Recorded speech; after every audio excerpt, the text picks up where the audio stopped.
예, 오늘은 역대상 1장을 읽었습니다. 역대상은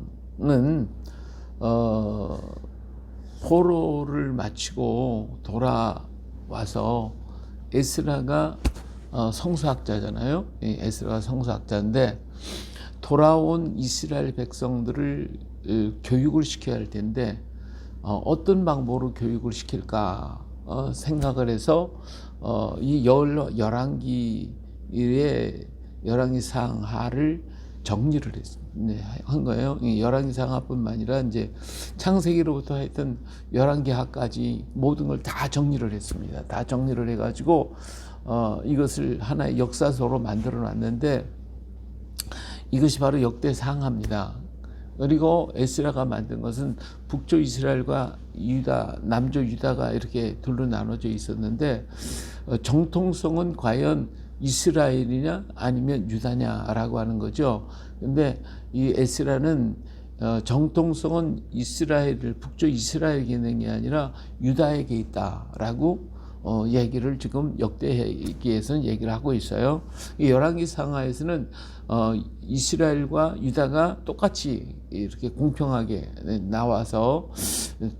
나오고 나중에 이제 이스라엘이 북조가 망하고 후에 유다가 망하는 그런 내용이 거의 비슷하게 분량이 이스라엘에 대해서 나오고 유다에 대해서 나오고 같이 이렇게 계속 나왔는데 역대기에는 이스라엘의 역사는 뭐 간단하게 거기다 중요한 내용을 빼고는 전부 다 없애버리고 주로 유다의 역사에 대한 얘기를 하고 있습니다.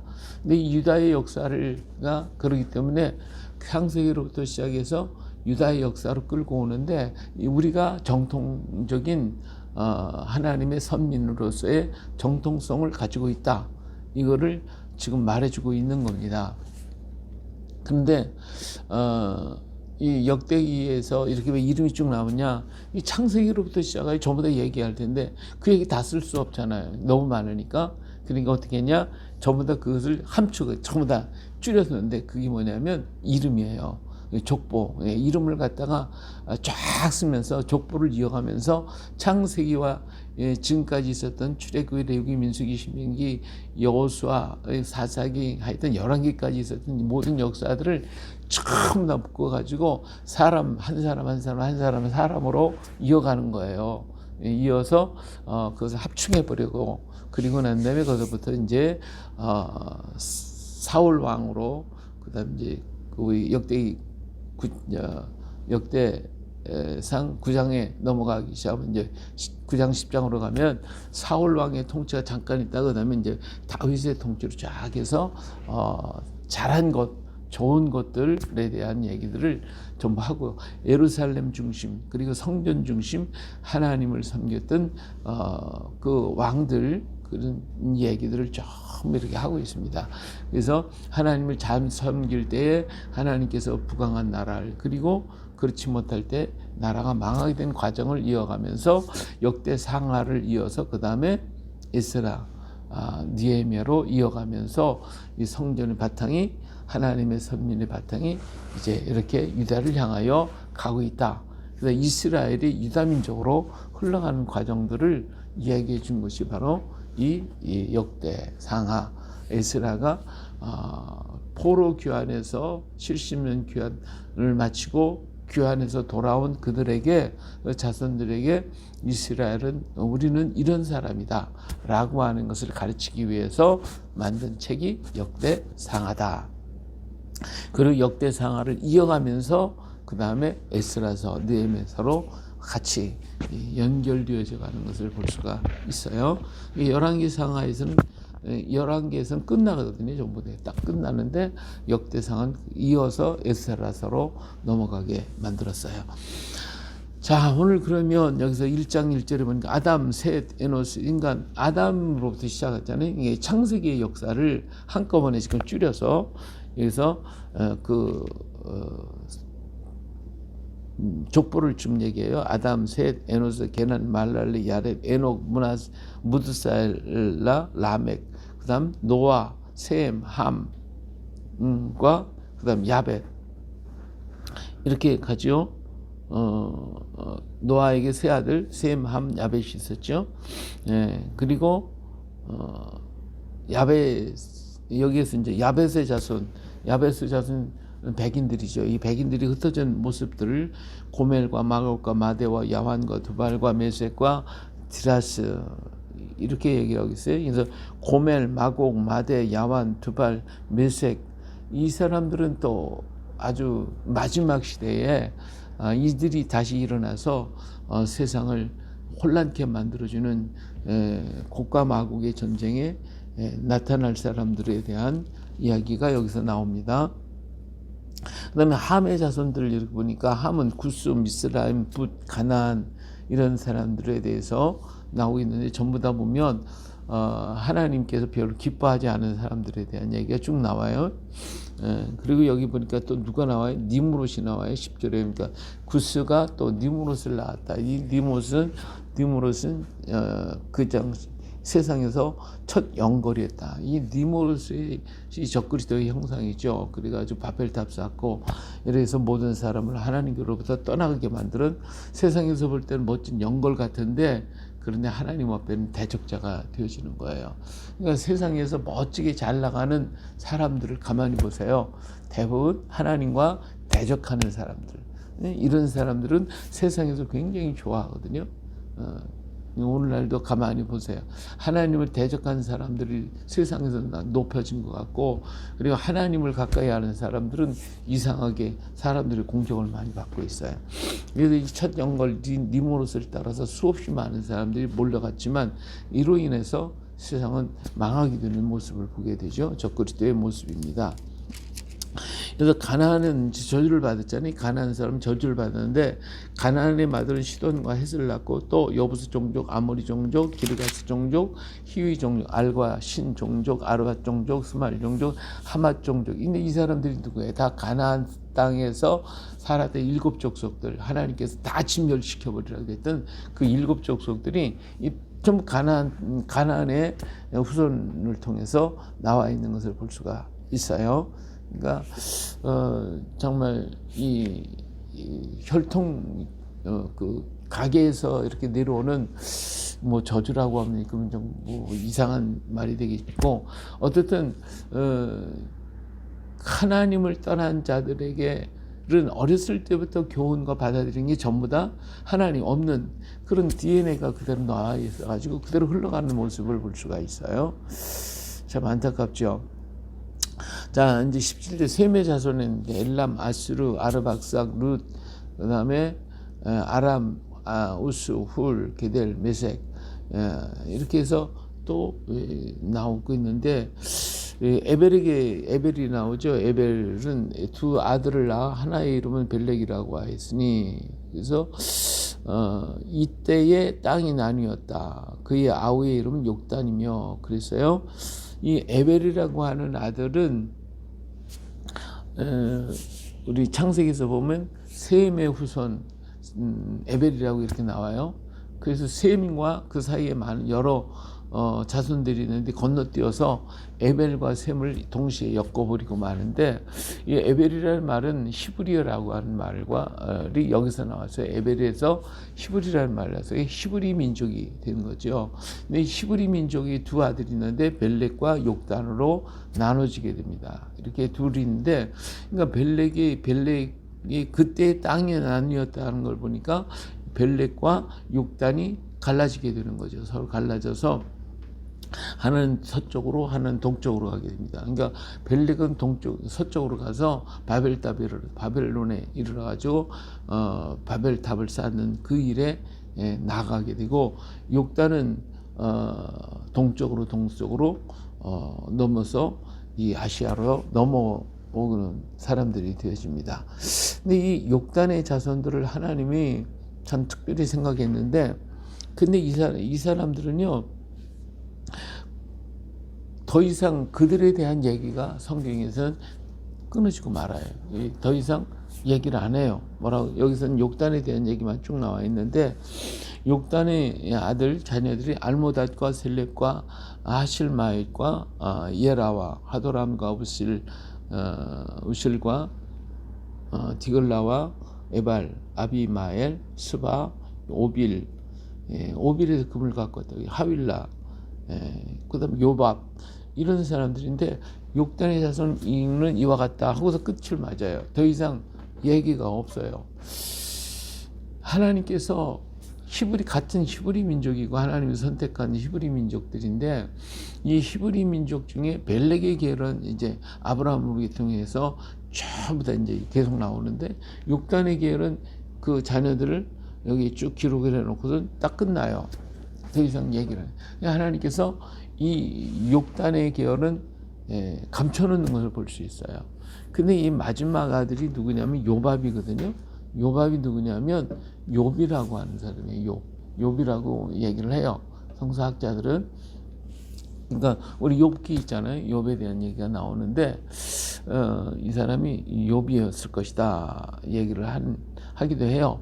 또 뭐 그렇지 않고 그 이전 사람이라고도 얘기하는 분들도 있고 그런데 어쨌든 이러한 그 욕단의 계열은 감춰져 있고 동방에 있는 동방으로 갔다라고 하는 것으로 끝나게 되는데 바로 이제 이 욕단이 흘러서 우리나라까지 오게 되죠. 다시 말하면 감추어진 히브리인이 땅 끝까지 이르러서 우리나라까지 오지 않았나 우리는 그렇게 보고 있어요. 또 그리고 이제 여기서부터 벨렉의 결로 이제 나와요. 에벨렉에서 이제 벨렉, 그다음 르, 수룩, 나올, 데라 이래서 아브라함이 나오게 되죠. 그러면서 이제 아브라함의 자손 이삭과 이스마엘이 이렇게 나오고 이스마엘의 족보에 대해서 쭉 나와서 또 끝을 맺게 됩니다. 그 다음에 32절에 보니까 아브라함의 소실 그두라가 낳은 자손은 시므란, 욕산, 무단, 미디안, 이스박, 수아, 욕산의 자손은 스바드단 이렇게 해서 아브라함의 소실 그두라가 낳은 자손에 대해서 이렇게 얘기하고 있는데 우리가 여기에서 아브라함은 하가리를 통해서 이스마엘을 낳았죠. 그래서 이스마엘과 이삭이 갈라지게 됐고요. 그리고 난 다음에 또 그 소실이 있었는데 바로 그두라가 있어요. 이 그두라에게서 또 여러 자손들이 또 나옵니다.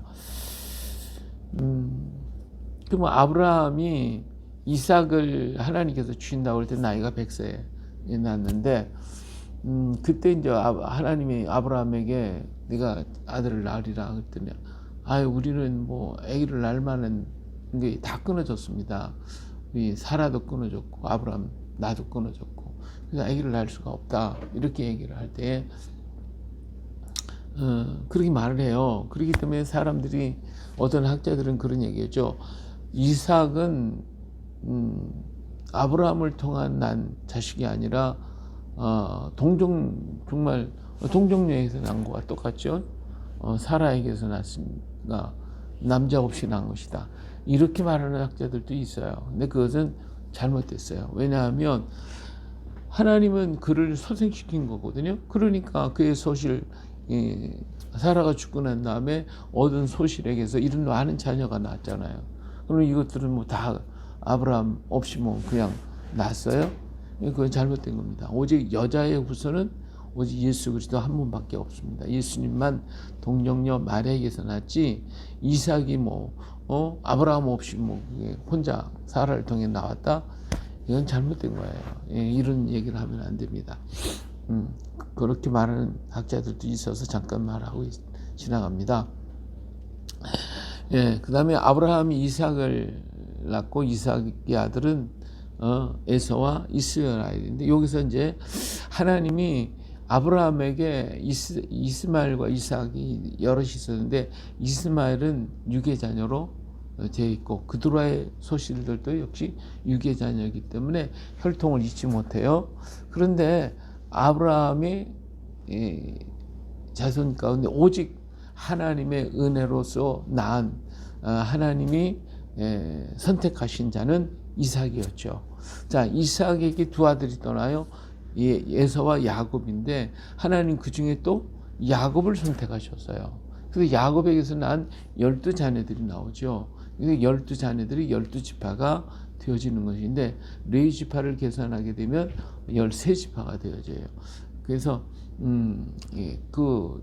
아브라함에게서 이스라엘의 12지파가 이렇게 나와서 그들이 하나님의 선택한 백성으로 기록이 되는 거예요.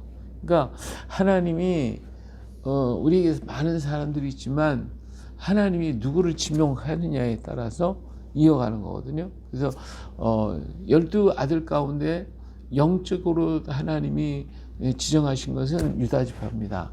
유다지파를 통해서 예수 그리스도가 탄생하게 되죠.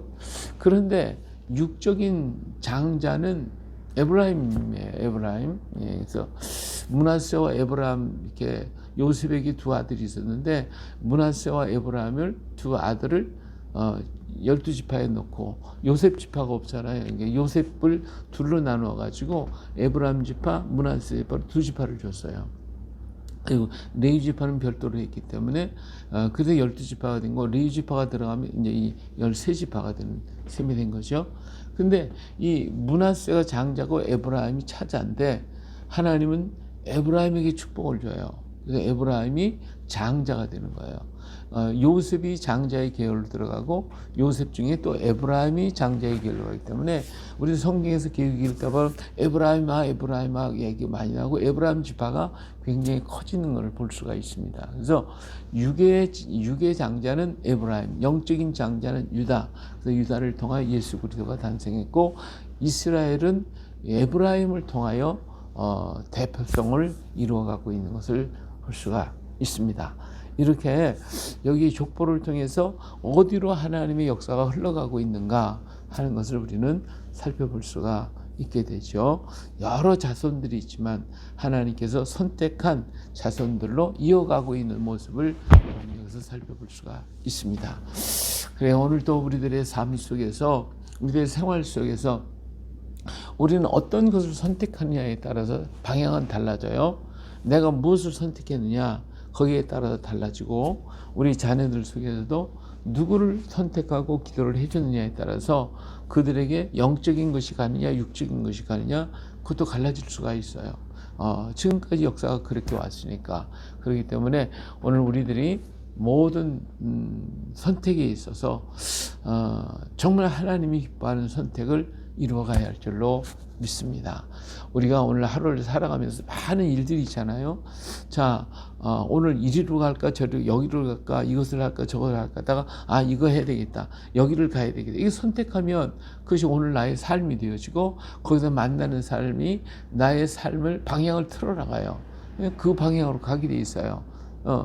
이쪽으로 갔을 때 여기서 만나는 사람과 그들과의 대화 속에서 이루어진 나의 삶의 방향, 그리고 이쪽으로 갔을 때 이 사람들과의 대화 속에서 또 나의 생각과 나의 삶의 방향이 달라진다 그 말이에요.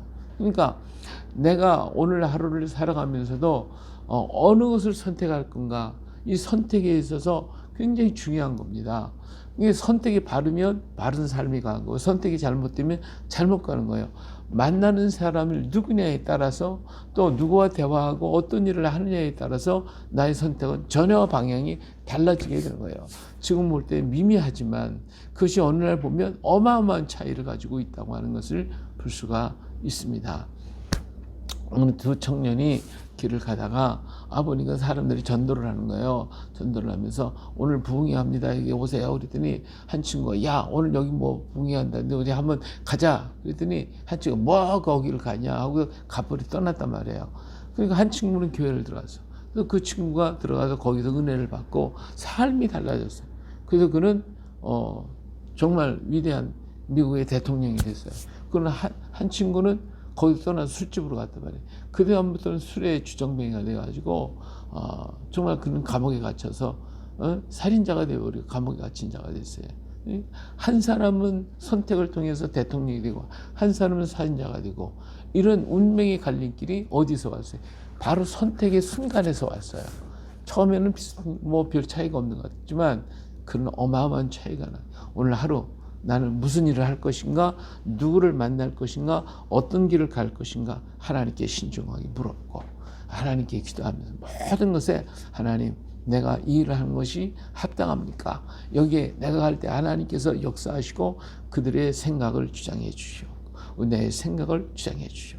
그래서 하나님이 원하는 그 길을 갈 수 있도록, 선택은 자유지만 그러나 그 선택의 길에서 하나님을 더욱 영화롭게 하고 하나님께 더 가까이 갈 수 있도록 아름다운 선택, 아름다운 판단이 오늘도 이루어져서 하나님의 계열 속으로 쫙 흘러가는 오늘 우리가 되어주시기를 예수님의 이름으로 축복합니다. 할렐루야. 은혜로우신 아버지 하나님, 오늘도 역대기를 통하여 하나님의 선택과 하나님의 은혜가 흘러가는 모습들을 우리가 살펴보았습니다. 아버지 하나님, 저희들에게도 오늘 또 살아가는 동안에 어떤 선택을 할지 알 수가 없습니다. 어디를 가든지 어떠한 사람을 만나든지 그곳에서 우리가 선택할 때에 그것이 복되어질 수 있도록 우리 생각을 주장하여 주시고 우리들의 발걸음을 주장해 주셔서 만나는 사람이 복되게 하시고 우리의 선택이 복되게 하시고 우리의 판단이 복되어질 수 있도록 성령께서 옆에서 자꾸 말씀해 주시고 우리 안에서 우리를 깨우쳐 주시고 알게 하여 주셔서 하나님이 기뻐하는 선택, 하나님이 원하는 판단, 하나님이 기뻐하시는 생각을 할 수 있게 하여 주시옵소서. 만나지 말아야 할 사람을 만나지 않게 하시고 또 위험한 자리에 가지 않게 하여 주시고 우리의 모든 순간순간이 정말 주님과 동행하는 아름다운 시간들이 되어서 오늘도 하나님의 기쁨이 되게 하여 주시고 주의 뜻을 이루는 이 하루가 되게 하여 주시옵소서. 오늘도 연결한 가정과 식구들과 형제자매들 일일이 주님 기억해 주시고 3월 9일 선택에 하나님이여 이 나라의 운명이 이 나라가 누구를 선택하느냐에 따라서 이 땅이 가야 할 길이 달라지는 것을 하나님이 아시지 않습니까? 그러나 뜻은 하나님께 있사오니 하나님이 뜻이 하늘에서 이루는 것처럼 이 땅에 이루어져서 주님의 뜻이 이루어지고 주님의 역사가 이루어지고 하나님의 영광이 나타나며 마지막 복음 주자로서 이 민족이 온 세계를 향하여 복음 들고 갈 수 있도록 하나님 은총 베풀어 주시옵소서. 성령 충만을 충만 주시고 이 나라와 이 민족 이 백성들을 붙잡아 주셔서 정말 하나님의 뜻을 따라 바르게 선택하고 하나님이 원하는 그 길을 향하여 나아갈 수 있는 이 나라와 이 민족 이 백성이 되게 하여 주시옵소서. 오늘도 우리와 함께 하시는 주님을 찬양하고 귀하신 예수님의 이름으로 기도합니다. 아멘.